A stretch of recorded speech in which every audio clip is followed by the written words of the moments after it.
السلام علیکم ورحمۃ اللہ وبرکاتہ۔ جو میری بہنیں پریشان ہیں، یہ وظیفہ میں آج ان کے لیے لے کے آئی ہوں، جو ہر وقت دکھی رہتے ہیں۔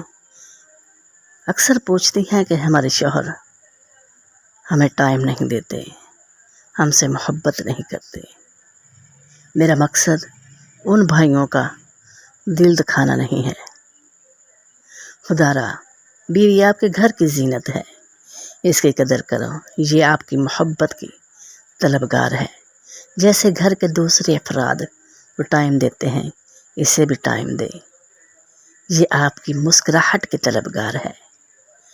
شوہر کی توجہ کی ضرورت ہے۔ ایسے بہت سے گھر دیکھے ہیں کہ شوہر توجہ نہیں دیتا، محبت نہیں دیتا، اور وہ گھر اجڑ جاتے ہیں۔ بعض گھروں کا ماحول ایسا ہوتا ہے کہ یہ بیچاریاں چپ سے چپ رہ جاتی ہیں اور اندر ہی اندر کٹتی رہتی ہیں اور وقت کا انتظار کرتی ہیں، آج نہیں تو کل، آج نہیں تو کل۔ اسی انتظار میں دن گزر جاتے ہیں، مہینے گزر جاتے ہیں، سال گزر جاتے ہیں، آخر نوبت جھگڑوں تک پہنچ جاتی ہے۔ ان جھگڑوں کو ختم کرنے کے لیے آئیے بہنوں، اس وظیفے کو کیجیے۔ ڈرنے والی کوئی بات نہیں، یہ وظیفہ اسلامک وظیفہ ہے، اس کو کیجیے۔ اور جو بھی میرے چینل پہ نیو ہے، میرے چینل کو سبسکرائب کر دیجیے اور لائک کر دیجیے، اور میری ویڈیو کو شیئر کر دیجیے تاکہ اس سے اور بھی فائدہ کوئی اٹھا سکے۔ بعض بہنیں ایسی ہوتی ہیں کہ میکے والے بھی نہیں سنتے، اور سسرال والوں کی تو کیا ہی بات ہے۔ شوہر کے دل میں اپنی محبت پیدا کرنے کے لیے اس وظیفے کو کیجیے، انشاءاللہ اللہ کا کرم ہوگا۔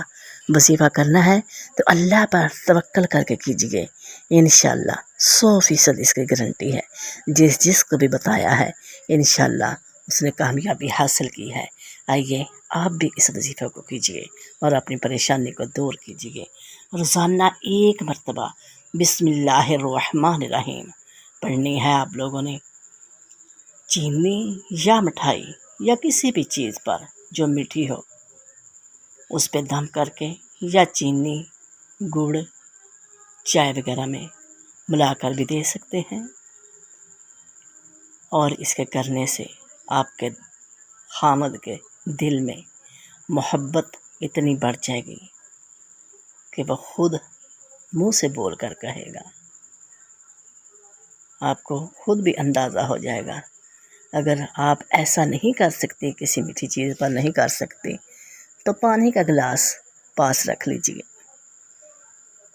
اور بسم اللہ الرحمن الرحیم کو پڑھ کے پانی پہ پھونک مار دیجیے اور اپنے شوہر کو پلا دیجیے۔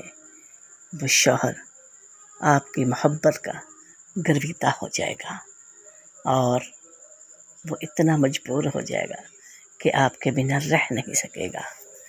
یہ ایسی ویسی باتیں نہیں ہیں کہ ادھر کی کر لی یا ادھر کی کر لی۔ کچھ باتیں آزمائی ہوئی ہوتی ہیں، کیونکہ مجھ سے جن لوگوں نے بھی پوچھا ہے انہوں نے کامیابی پائی ہے۔ اللہ سب کو ہدایت نصیب فرمائے۔